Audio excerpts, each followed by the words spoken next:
अहम खबर शामिल करेंगे। DGISPR लेफ्टिनेंट जनरल अहमद शरीफ चौधरी की सहाफियों को ब्रीफिंग। पाक अफगान झड़पों में 206 अफगान तालिबान फौजी और 112 ख्वारिज मारे गए।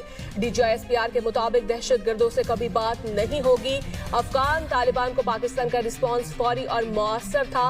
पाकिस्तान के रिस्पॉन्स के वही नताइज निकले जो हम चाहते थे। मजीद भी कहा कि अफगानिस्तान से जुड़े मामलात का हल सिर्फ वो हुकूमत है जो अवाम की नुमाइंदा हो।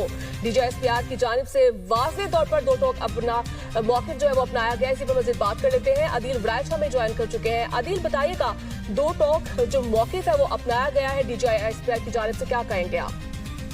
देखिए, DGISPR ने रावलपिंडी में जो सहाफ़ियों से गुफ्तगू की है उसमें उन्होंने बताया है कि इंटेलिजेंस इतलात के मुताबिक पाक अफगान जो झड़प हुई उसमें 206 अफगान तालिबान फौजी हलाक हुए और 112 TTP के लोग मारे गए।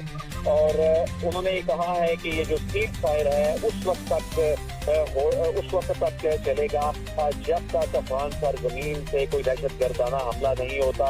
अगर अफगान सरजमीन से कोई ऐसा हमला होता है तो सीज फायर होल्ड नहीं रह सकता।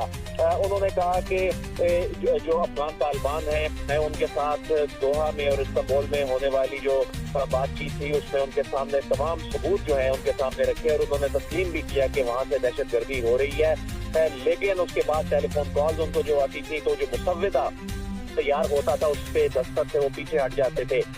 DGISPR ने इसके अलावा बताया कि जो कुछ सियासी हलके जो हैं वो अफगानिस्तान से मुतल्लिक जो ये गुफ्तगू करते हैं, लेकिन अवाम जो है वो असल मैटर ये करता है कि अवाम के दिल में क्या है। और जिस तरह अफगानिस्तान के साथ जो हालिया एंगेजमेंट हुई है अवाम भी यही चाहती है। और उन्होंने कहा कि पाकिस्तान का जो रिस्पॉन्स है वो फौरी और मौसर था अफगानिस्तान को और नताइज वही निकले जो पाकिस्तान चाहता था। उन्होंने कहा कि जो भारत है अब मकबूजा जम्मू कश्मीर के बाद अब समंदर में फॉल्स फ्लैग की तैयारी कर रहा था। जो उनका बड़ा मंसूबा जो है वो नाकाम हुआ और उसको पाकिस्तान जो है उसको बेनकाब करके दुनिया के सामने लेकर आया। उन्होंने कहा कि TTA जो है ये फितनतुल ख्वारिज और फितनतुल हिंदुस्तान को शहरी इलाकों में अफगानिस्तान में मुंतकिल कर रही है ताकि वो ह्यूमन शील्ड बना सकें और ह्यूमन शील्ड का शेल्टर ले सकें। और उन्होंने कहा कि